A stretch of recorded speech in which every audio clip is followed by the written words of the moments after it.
and welcome to another chapter of reading. So let's get started, shall we? Chapter 19, The Silver Doe. It was snowing by the time Hermione took over the watch at midnight. Harry's dreams were confused and disturbing. Nagini wove in and out of them, first through a gigantic cracked ring, then through a wreath of Christmas roses. He woke repeatedly, panicking, convinced that somebody had called out to him in the distance, imagining that the wind whipping around the tent was footsteps or voices. Finally he got up in the darkness and joined Hermione, who was huddled in the entrance to the tent, reading a history of magic by the light of her wand. The snow was still falling thickly, and she greeted with relief of his suggestion of packing up early and moving on. "We'll go somewhere more sheltered," she agreed, shivering as she pulled on a sweatshirt over her pajamas. "I kept thinking I could hear people moving outside. Even thought I saw somebody once or twice."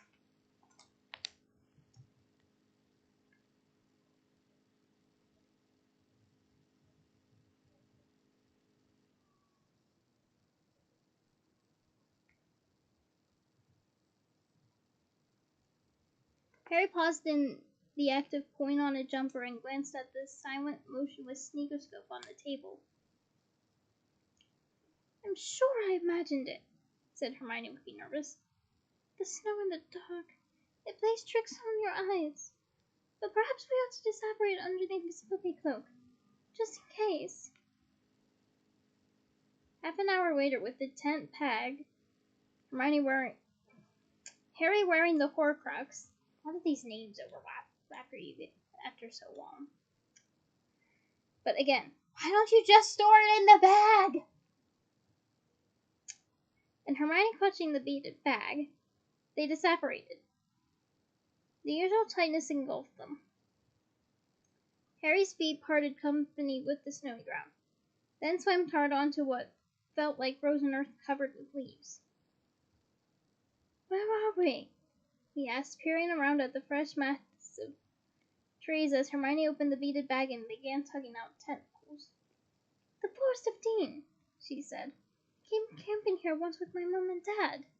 And for those wondering what it looks like, I would honestly love to go here because look at how beautiful it is. Look at how beautiful.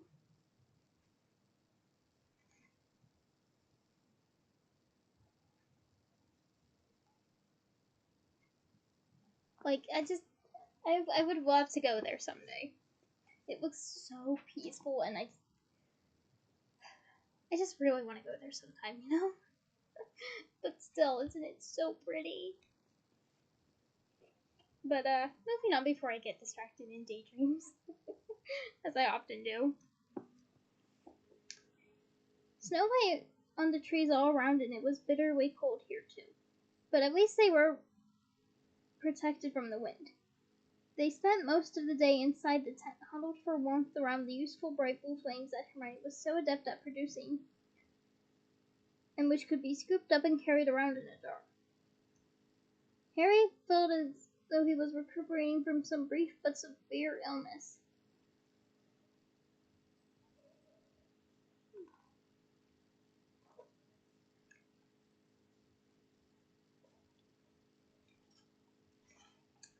An impression reinforced by Hermione's solicitousness. That afternoon, fresh flakes drifted down upon them, so that even their sheltered clearing had a fresh dusting of powdery snow. After 2 nights of little sleep, Harry's senses seemed more alert than usual. Their escape from Godric's Hollow had been so narrow that Voldemort seemed somehow closer than before, more threatening. As darkness drew in again, Harry refused Hermione's offer to keep watch and told her to go to bed. Harry moved an old cushion into the tent mouth and sat down, wearing all the sweaters he owned, but even so still shivering. The darkness deepened with the passing hours until it was virtually impenetrable. He was on the point of taking out the Marauder's map so as to watch Ginny's dot for a while, before he remembered that it was the Christmas holidays and that she would be back at the burrow. Every tiny movement seemed magnified in the vastness of the forest.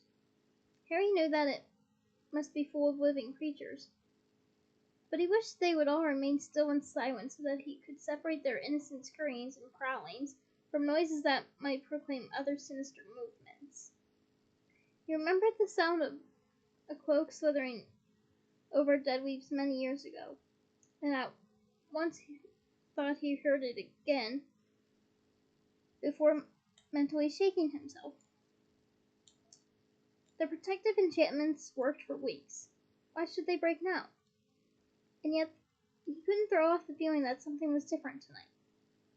Several times he jerked upright, his neck aching because he had fallen asleep, slumped at an awkward angle against the side of the tent. The night had reached such a depth of velvety blackness that he might have been suspended in limbo between disapparition and apparition. He just held up a hand in front of his face to see whether he could make out his fingers when it happened. A bright silver light appeared right ahead of him, moving through the trees. Whatever the source, it was moving soundlessly. The light seemed to simply drift toward him. He jumped to his feet, his voice frozen in his throat, and raised Hermione's wand. He screwed up his eyes as the silhouette became blinding. The trees in front of a pitch-black silhouette, and still the thing came closer. And then the source of light stepped out from behind an oak. It was a silver-white doe, moon-bright and dazzling, picking her way over the ground. Still silent and leaving no hoof prints in the fine powdering of snow, she stepped toward him, her beautiful head with its wide lashes held high. Harry stared at the creature, filled with wonder, not at her strangeness, but at her inexpressible familiarity. He felt that he had been waiting for her to come, but that he'd forgotten until this moment that they arranged to meet. His impulse to shout for Hermione, which had been so strong a moment ago, had gone. He knew he would have staked his life on it that she had come for him and him alone. They gazed at each other for several moments, and then she turned and walked away. "No," he said, and his voice cracked with lack of use. "Come back." She continued to step deliberately through the trees, and soon her brightness was striped by their thick black trunks. For one trembling second he hesitated. Caution murmured it could be a trick, a lure, a trap. Ooh, wonderful use of parallelism. But instinct, overwhelming instinct, told him that this was not dark magic. And right you are, Harry. He set off in pursuit. Snow crunched beneath his feet, but the doe made no noise as she passed through the trees, for she was nothing but light. Okay, I see what you did here, JKR. I see what you did here. And for those of you who are confused, there's the light that is brightness, and then there's the light that is the opposite of heavy, as in a feather. So by taking both meanings into account and having this sentence that she was nothing but light, that is just a stroke of genius.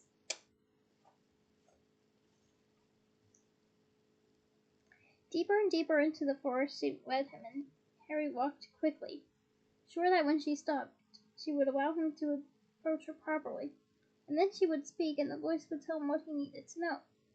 At last she came to a halt. She turned her beautiful head toward him once more, and he broke into a run, a question burning in him. But as he opened his lips to ask it, she vanished. Though the darkness swallowed her whole, her burnished image was still imprinted on his retinas. It obscured his vision, brightening when he lowered his eyelids, disorienting him. Now fear came. Her presence had meant safety. "Numos," he whispered, and the wand tip ignited. The imprint of the dough faded away with every blink of his eyes as he stood there, listening to the sounds of the forest, to distant crackles of twigs, soft swishes of snow. Was he about to be attacked? Had she enticed him into an ambush? Was he imagining that somebody stood beyond the reach of the wand light watching him? He held the wand higher. Nobody ran out at him. No flash of green light burst from behind a tree. Why then had she led him to this spot? Something gleamed in the light of the wand, and Harry spun about. But all that was there was a small frozen pool, its cracked black surface glittering as he raised the wand higher to examine it. He moved forward rather cautiously and looked down. The ice reflected his disoriented shadow in the beam of wand light.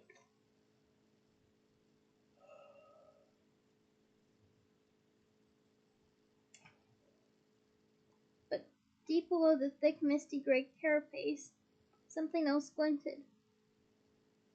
A great silver cross.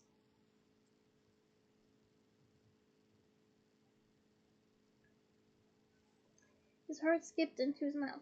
He dropped to his knees at the pool's edge and angled the wand so as to flood the bottom of the pool with as much light as possible. A glint of deep red. It was a sword with glittering rubies in its hilt. The sword of Gryffindor was lying at the bottom of the forest pool. Barely breathing, he stared down at it. How was this possible? How could it have come to be lying in a forest pool this close to the place where they were camping? Had some unknown magic drawn Hermione to the spot, or was the doe, which he had taken to be a Patronus, and right you are, Harry, some kind of guardian of the pool? Or had the sword been put in the pool after they arrived, precisely because they were here? In whichever case, where was the person who had wanted to pass it to Harry? Again he directed the wand at the surrounding trees and bushes, searching for a human outline, for the glint of an eye, but he couldn't see anyone there. All the same, a little more fear leavened his exhilaration as he returned his attention to the sword reposing upon the bottom of the frozen pool. He pointed the wand at the silvery shape and murmured, "Acio's sword." It didn't stir. He didn't expect it to. If it had been that easy, the sword would have lain on the ground for him to pick up, not in the depths of a frozen pool. He set off around the circle of ice, thinking hard about the last time the sword had delivered itself to him. He had been in terrible danger then, and had asked for help. "Help," he murmured, but the sword remained upon the pool bottom, indifferent, motionless. What was it, Harry asked himself, walking again, that Dumbledore had told him the last time he had retrieved the sword? Only a true Gryffindor could have pulled that out of the hat.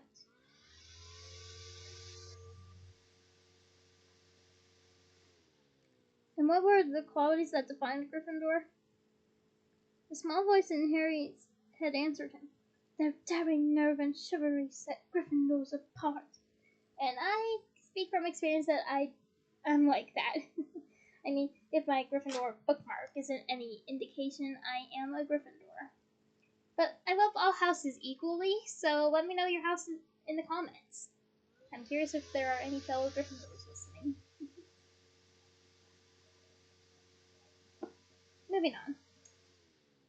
Harry stopped walking and let out a long sigh.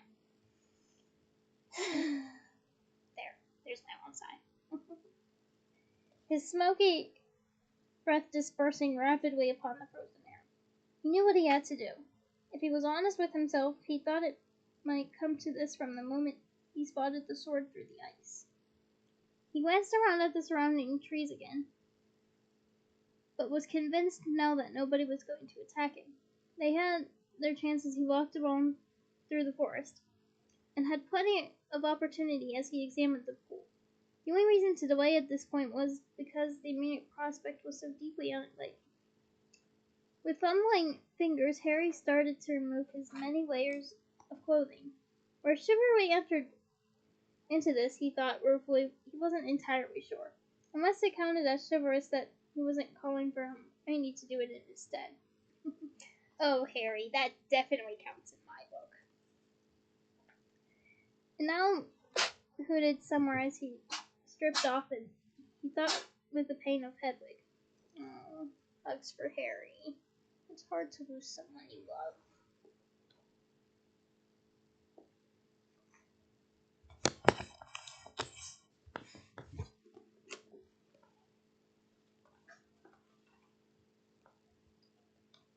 He was shivering now, his teeth chattering horribly, and yet he continued to strip off until at last he stood there in his underwear, barefooted in the snow. He placed the pouch containing his wand, his mother's letter, the shard of Sirius's mirror, and the old snitch on top of his clothes. Then he pointed Hermione's wand at the ice. Defendo! It cracked with a sound like a bullet in the silence. The surface of the pool broke, and chunks of dark ice rocked on the ruffled water. As far as Harry could judge, it wasn't deep, but to retrieve the sword meant that he would have to submerge himself completely. Contemplating the task ahead would make it easier, or the water warmer. He stepped to the pool's edge and placed Hermione's wand on the ground, still wet. Then, trying not to imagine how much colder he was about to become, or how violently he would soon be shivering, he jumped.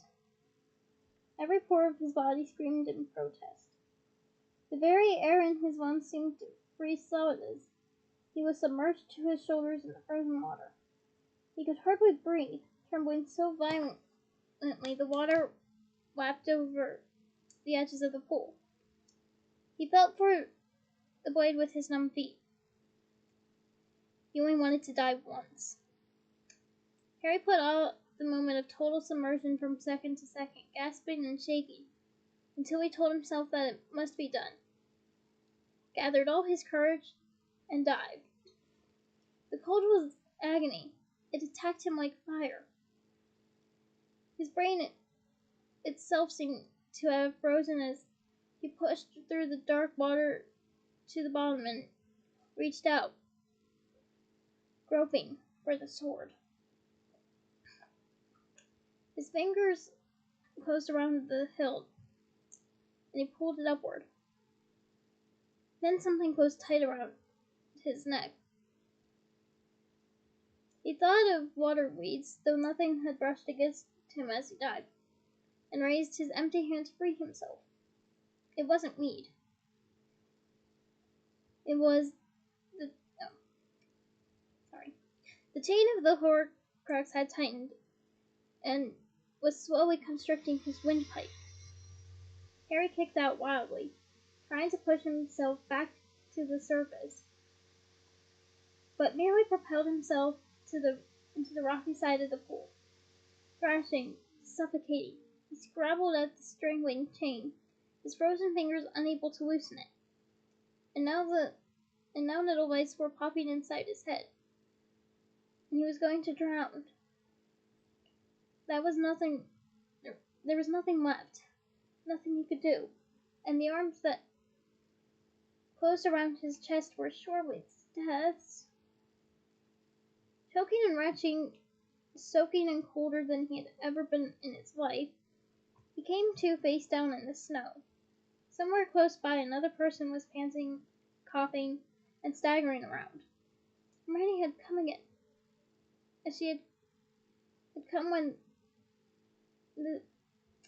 came when the snake attacked. Yet it didn't sound like her. Not with those deep coughs. Not judging by the way. Not with those deep coughs, judging by the weight of the footsteps. Harry had no strength to lift his head and see his savior's identity. All he could do was raise a shaking hand to his throat and feel the place where the locket had cut tightly into his flesh. It was gone. Someone had cut him free. Then a panting voice spoke from over his head. "Are you mental?"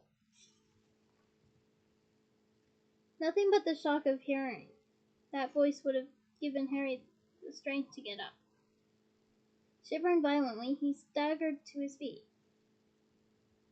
There before him stood Ron, fully dressed but drenched to the skin, his hair plastered to his face, the sword of Gryffindor in one hand, and a Horcrux dangling from its broken chain in the other. "Why?"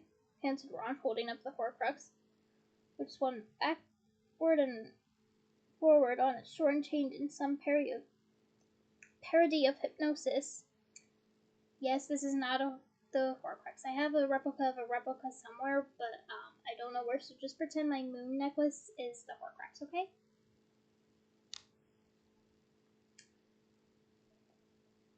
Harry couldn't answer. The silver doe was nothing. Nothing compared with Ron's reappearance. He couldn't believe it. Shuddering with cold, he caught up the pile of clothes still lying at the water's edge and began to pull them on. As he dragged sweater after sweater over his head, Harry stared at Ron, half expecting him to have disappeared every time he lost sight of him. And yet, he had to be real. He just dived into the pool. He saved Harry's life. "It was you," Harry said at last, his teeth chattering, his voice weaker than usual due to his near strangulation. "Well, yeah," said Ron, looking slightly confused. "You cast that doe?" "What? No, of course not. I thought it was you doing it." "My Patronus is a stag." "Oh, yeah. I thought it looked different. No antlers." This dialogue makes me laugh because it's just so them in a nutshell when you know their characters by this point. But I'm also curious, why would Harry think Ron has a doe Patronus? He literally taught Harry taught Dumbledore's army how to do that charm. Ron was part of Dumbledore's army, and Ron's Patronus is a Jack Russell Terrier. So, again, why would Harry think his Patronus was a doe? That just makes me wondering. But anyway, moving on. Harry put Hagrid's pouch back around his neck, pulled on a final sweater, and stooped to pick up Hermione's wand. Then faced Ron again. "How come you're here?" Apparently, Ron hoped that this point would come up later, if at all. "Well, I've come back, if..." He cleared his throat. "You still want me." There was a pause, in which the subject of Ron's departure seemed to rise like a wall between them. Yet he was here. He returned. He just saved Harry's life. Ron looked down at his hands. He seemed momentarily surprised to see the things he was holding. "Oh, yeah, I got it out," he said rather unnecessarily, holding up the sword for Harry's inspection. "That's why you jumped in, right?" "Yeah," said Harry. "But I don't understand. How did you get here? How did you find us?" "Long story," said Ron. "I've been looking for you for hours. It's a big forest, isn't it? And I was just thinking I'd have to keep under a tree and wait for morning when I saw that deer coming and you following. You didn't see anyone else?" "No," said Ron. But he hesitated, glancing at two trees growing close together some yards away. "I did think I saw something move over there. But I was running to the pool at the time, because you gone and you hadn't come up, so I wasn't going to make a detour to... Hey! Harry was already hurrying to the place Ron had indicated. The two oaks grew close together. There was a gap of only a few inches between the trunks at eye level, an ideal place to see, but not be seen. The ground around the roots, however, was free of snow, and Harry could see no sign of footprints. He walked back to where Ron stood waiting, still holding the sword and Horcrux. "Anything there?" Ron asked. "No," said Harry. "So how did the sword get in that bowl? Whoever cast the Patronus must have put it there." They looked at the ornate silver sword, its ruby hilt glinting a needle in the light from Hermione's wand. "You reckon this is the real one?" asked Ron. "Only one way to find out, isn't there?" said Harry. The Horcrux was still swinging from Ron's hand. The locket was twitching slightly.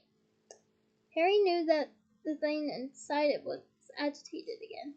It had sensed the presence of the sword, and tried to kill Harry rather than let him possess it. Now was not the time for long discussions.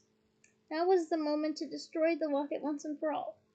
Harry looked around, holding Hermione's wand high, and saw the place, a flat as rock lying in the shadow of a sycamore tree. "Come here," he said, and he led the way, brushed the snow from the rock's surface, and held out his hand for the Horcrux. When Ron offered the sword, however, Harry shook his head. "No, you should do it." "Me?" said Ron, looking shocked. "Why?" "Because you got the sword out of the pool. I think it's supposed to be you." He wasn't being kind or generous. As certainly as he had known that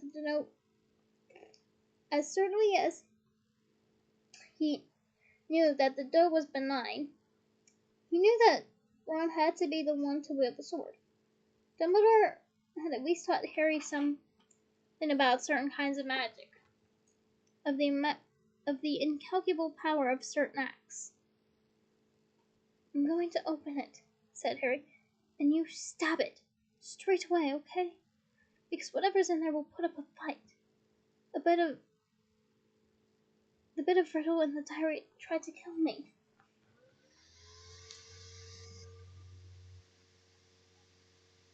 "How are you going to open it?" asked Ron. He looked terrified. "Did you forget this, Ron?"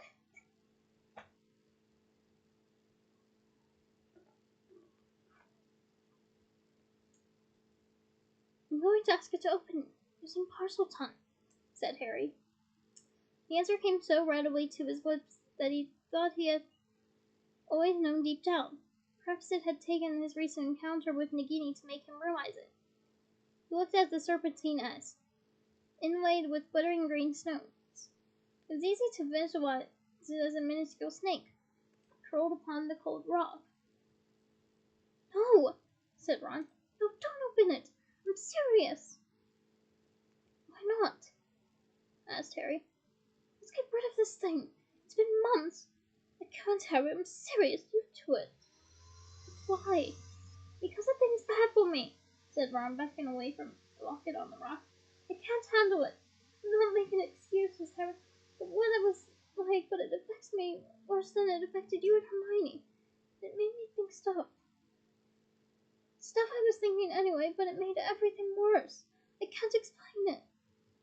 And then I'd take it off and I'd get it on my head straight again. And then I'd have to put the thing back on. I can't do it, Harry." "And this begs the question, yet again, why couldn't they just store it in their bags?"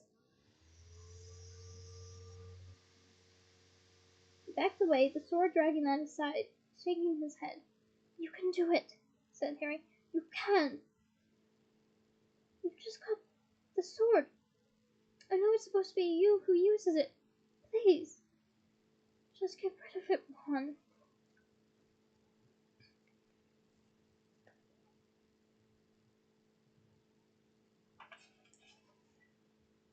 The sound of his name seemed to act like a stimulant.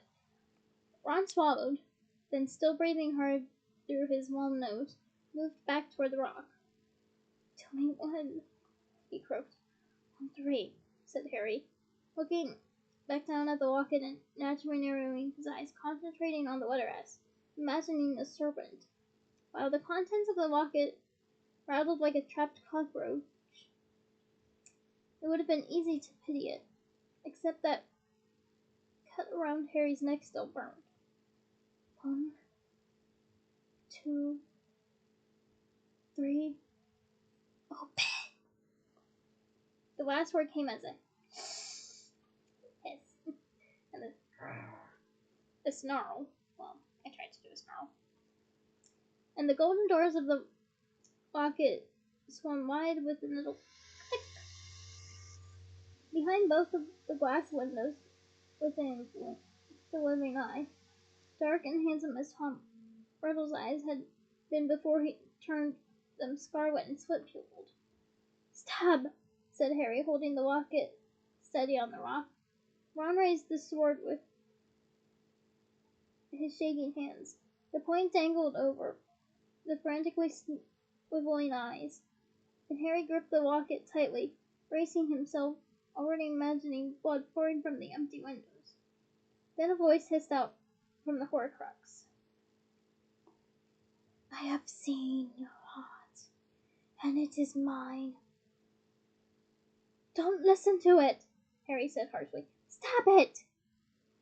"I have seen your dreams, Ronald Weasley, and I have seen your fears.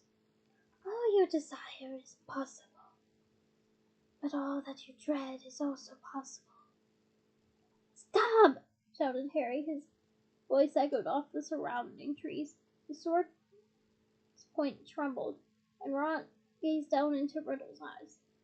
"Least loved by always by the mother who craved a daughter. Least loved now by the girl who prefers your friend. Second best always, eternally overshadowed. Ron, stab it now!" Harry bellowed. He could feel the locket quivering in his grip and was scared of what was coming. Ron raised the sword still higher, and as he did so, Riddle's eyes gleamed scarlet. Out of the locket's 2 windows, out of the eyes, there bloomed like 2 grotesque bubbles the heads of Harry and Hermione, weirdly distorted. Ron yelled in shock, which I will not attempt, and backed away as the figures blossomed out of the locket. First chest, then waist, then legs, until they stood in the locket side by side like trees with the common root, swaying over Ron and the real Harry, who had snatched his fingers away from the locket as it burned, suddenly white hot. "Ron!" he shouted, but the riddle Harry was now speaking with Voldemort's voice, and Ron was gazing mesmerized into its face. "Why return? We were better without you, happier without you, glad of your absence. We laughed at your stupidity, your cowardice, your presumption." "Presumption!" echoed the riddle Hermione, who was more beautiful yet more terrible than the real Hermione. She swayed, cackling before Ron, who looked horrified yet transfixed, the sword hanging pointlessly at his side. "Who would look at you? Who would ever look at you?" sighed Harry Potter.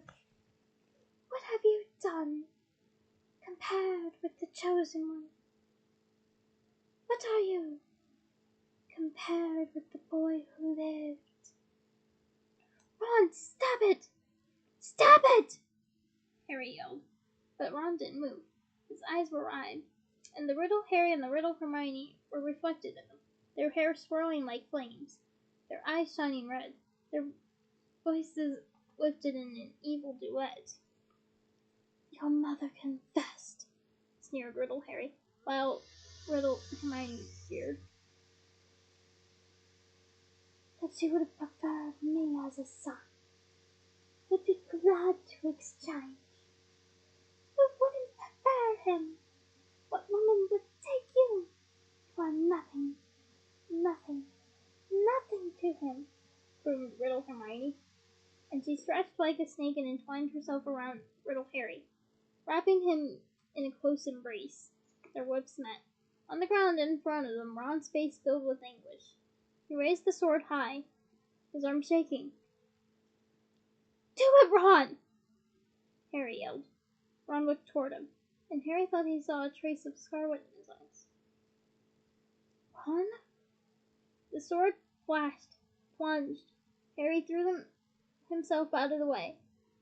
There was a clang of metal and a long drawn-out scream, which I will not attempt. Harry whirled around, slipping in the snow, wand held ready to defend himself. But there was nothing to fight. The monstrous versions of himself and Hermione were gone. There was only Ron, standing there with the sword held slackly in his hand, looking down at the shattered remains of the locket on the flat rock. Slowly, Harry walked back to him, hardly knowing what to say or do. Ron was breathing heavily. His eyes were no longer red at all, but their normal blue. They were also wet. Harry stooped, pretending he hadn't seen, and picked up the broken Horcrux. Ron had pierced the glass in both windows. Riddle's eyes were gone, and the stained silk lining of the locket was smoking slightly. The thing that had lived in the Horcrux had vanished. Torturing Ron had been its final act. The sword clanged as Ron dropped it. He had sunk to his knees, his head in his arms. He was shaking, but not, Harry realized, from cold. Harry crammed the broken locket into his pocket, knelt down beside Ron, and placed a hand cautiously on his shoulder. He took it as a good sign that Ron didn't throw it off. "After he left," he said in a low voice, grateful for the fact that Ron's face was hidden. "She cried for a week, probably longer. Only she didn't want me to see. There were loads of nights when we never even spoke to each other. With you gone." He couldn't finish. It was only now that Ron was here again that Harry fully realized how much his absence had cost him.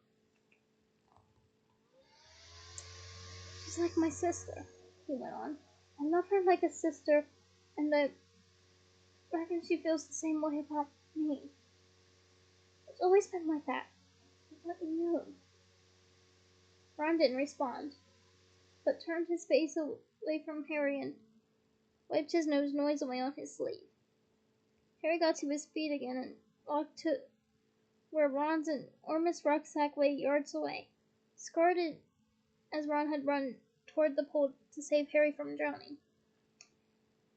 He hoisted it onto his own back and walked back to Ron, who clambered to his feet as Harry approached, eyes bloodshot but otherwise composed.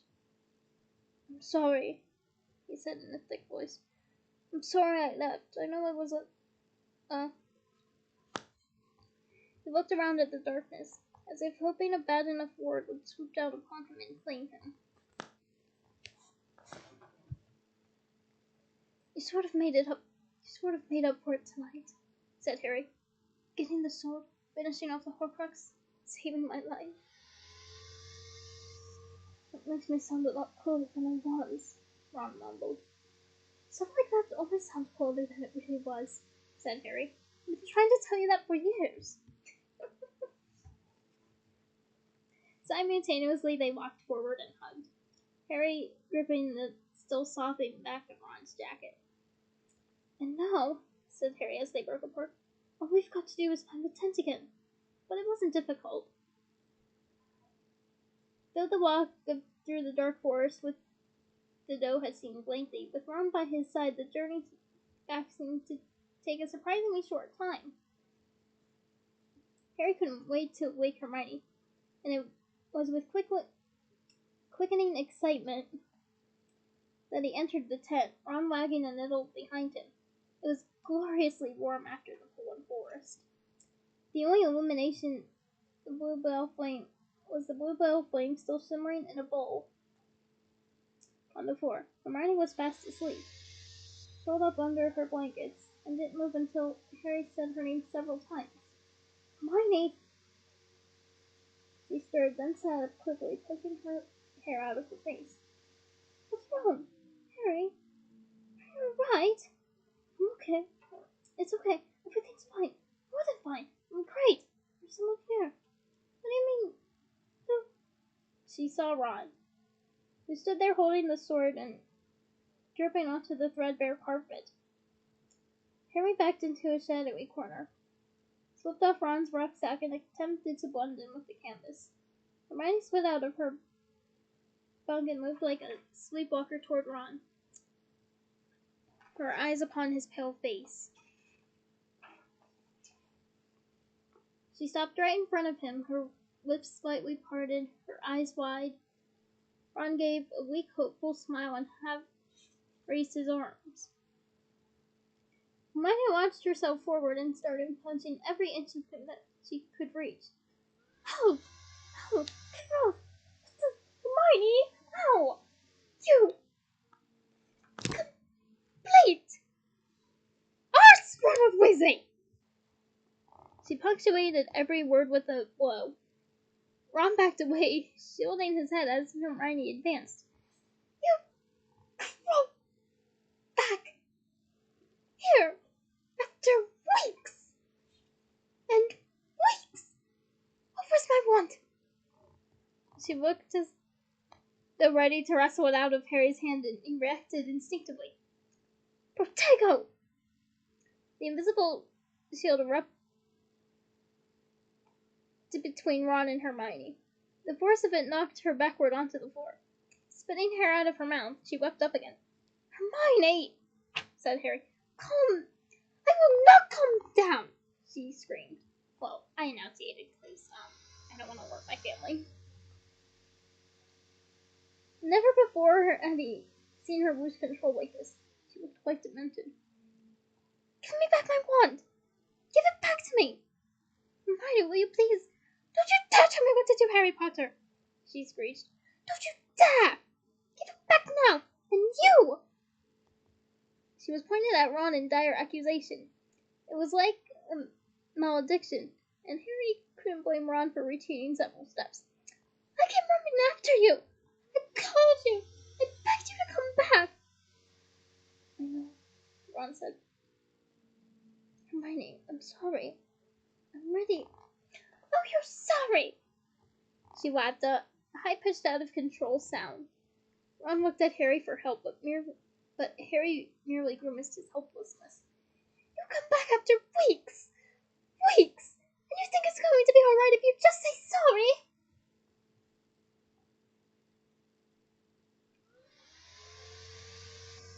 Well, what else can I say? Ron shouted, and Harry was glad that Ron was fighting back. Oh, I don't know, yelled Hermione with awful sarcasm. Rack your brains, Ron! That should only take a couple of seconds! Hermione, interjected Harry. Consider this a low blow. Just saved my... I don't care!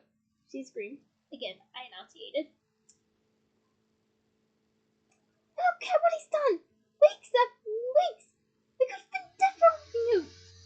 I knew you weren't dead, bellowed Ron, droning her voice for the first time and approaching as close as he could with the shield charm between them. Harry's all over the prophet, all over the radio. Wizards have radios? Again, I would like to know how that works. They're looking for you everywhere. All these rumors and mental stories. I knew I'd hear straight off if you were dead. You don't know what it's been like. What's it been like for you? Her voice was now so shrill only Bats would be able to hear it soon, but she had reached a level of indignation that rendered her temporarily speechless, and Ron seized his opportunity. I wanted to come back the minute I separated. But I walked straight into a cane of snatchers, Hermione, and I couldn't go anywhere. A cane of what? Asked Harry, as Hermione threw herself down into a chair with her arms and legs crossed so tightly it seemed unlikely that she would unravel them for several years.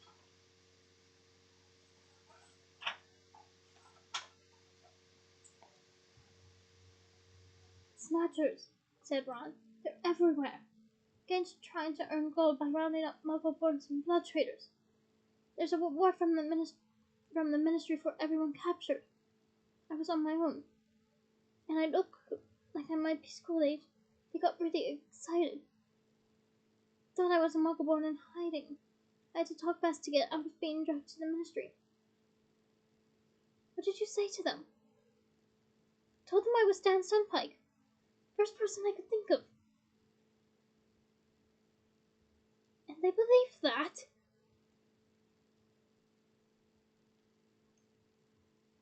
They weren't the brightest. One of them was definitely part troll. The smell of him. Ron glanced at Hermione, clearly hopeful she might soften at this small instance of humor. But her expression remained stony above her tightly knotted limbs. Anyway, they had a row about whether I was Stan or not. It was a bit pathetic, to be honest. But there were still 5 of them, and only one of me. Then they'd taken my wand. Then 2 of them got into a fight, and while the others were distracted, I managed to hit the one holding me in the stomach, grabbed his wand, disarmed the buck holding mine, and separated. I didn't do it so well. Smashed myself again. Ron held up his right hand to show 2 missing fingernails. Well, at least it's a fingernail. That can grow back.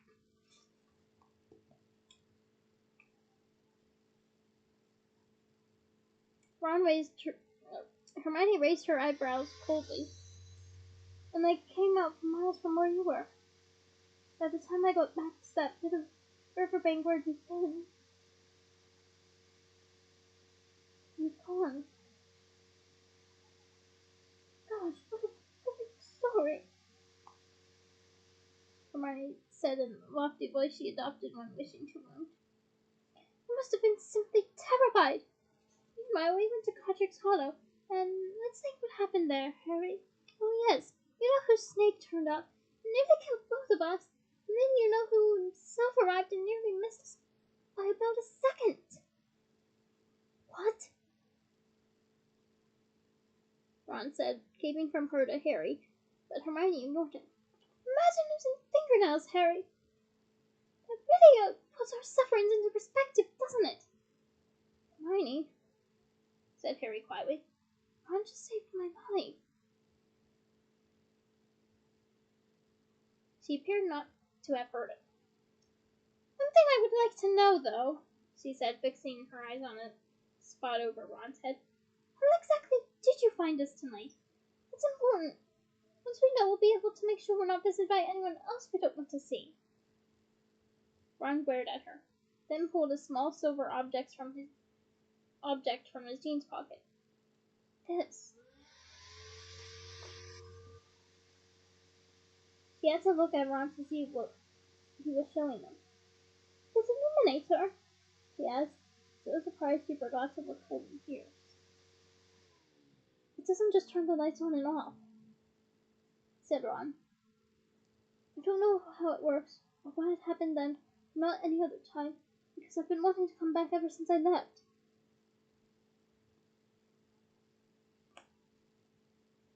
But I was listening to the radio really early on Christmas morning, and I heard you. He was looking at Hermione. You heard me on the radio? He asked incredulously. No, I heard you coming out of my pocket. Your voice. He held up the Dominator. Came out of this. And what exactly did I say, may I ask? Asked Hermione, her tone somewhere between skepticism and curiosity. My name. Just my name. Ron. And you said something about a wand. And what I did there is I blended the film and the book. I hope it works brilliantly. I just find it so beautiful. But yeah, I hope you like that blending of book and film. So, moving on.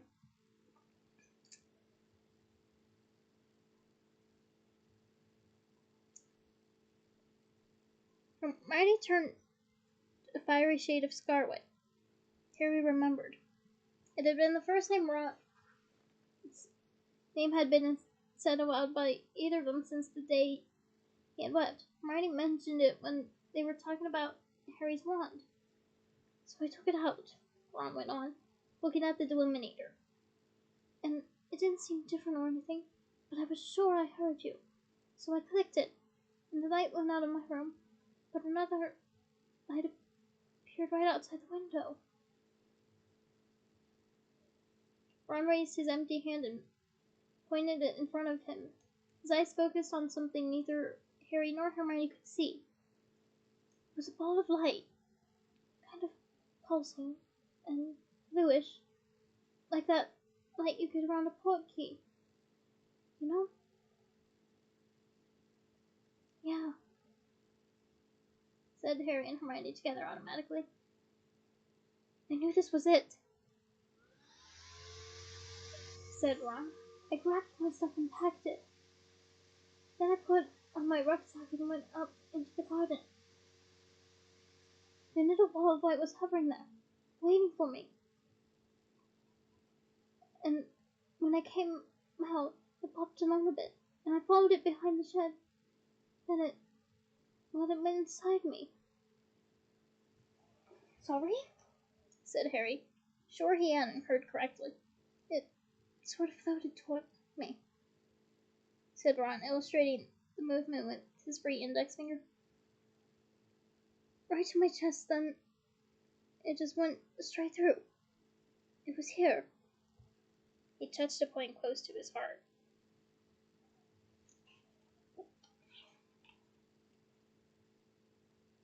I could feel it. It was hot. And once it was inside me, I knew what I was supposed to do. I knew it would take me where I needed to go. So I disapparated and came out on the side of a hill. There was snow everywhere.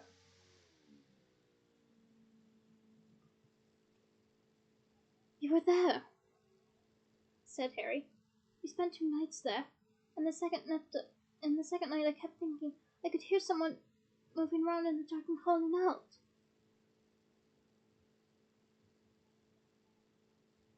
Yeah, well, that would have been me, said Ron. Your protective spells work. Anyway, I couldn't see you and I couldn't hear you. I was sure you were around, though, so in the end I got in my sleeping bag and waited for one of you to appear. I thought you'd have to show yourselves when you packed up the tent. No, actually, said Hermione.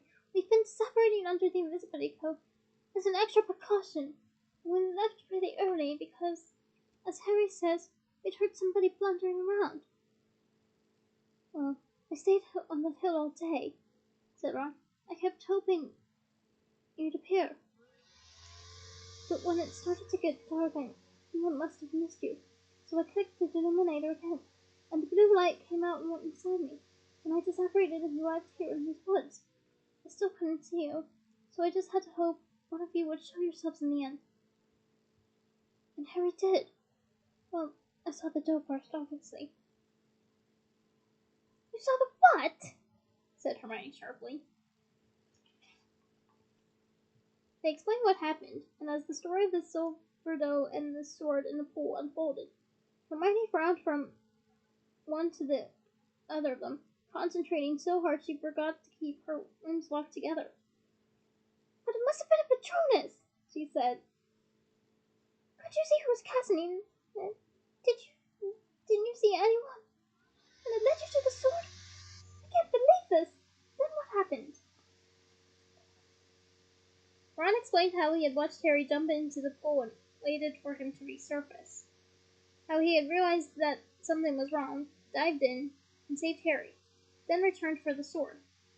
He got as far as opening the locket, then hesitated and Harry couldn't. and Ron stabbed it with the sword.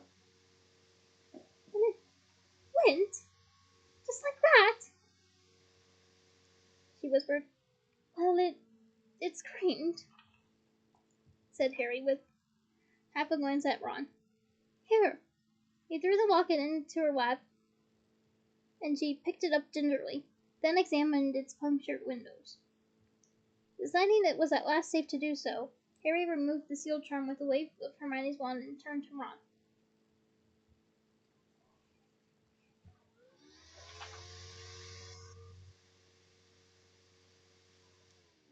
Did you just say you got away from the Snatchers with a spare wand? What? Said Ron, who had been watching Hermione examining the locket. Oh yeah. He tugged open a buckle of his rucksack and pulled a short, dark wand out of his pocket. Here, I figured it's always handy to have a backup. You're right, said Harry, holding up his hand. It's broken. Okay, Ron said. But at that moment, Hermione got to her feet and he looked apprehensive again. Hermione put the vanquished Horcrux into the beaded bag, then climbed back into her bed and settled down without another word. Ron passed Harry the new wand. About the best you could hope for, I think, murmured Harry. Yeah, said Ron. Could have been worse. Remember those parts she said on me? I still haven't ruled it out, came Hermione's muffled voice from beneath her blankets. But Harry saw Ron smiling slightly as he pulled his maroon pajamas out of his rucksack. And that is the end of this long chapter. Thank you for sticking with me to the end. Join me next week for chapter 20, Xenophilius Lovegood. And until then, bye!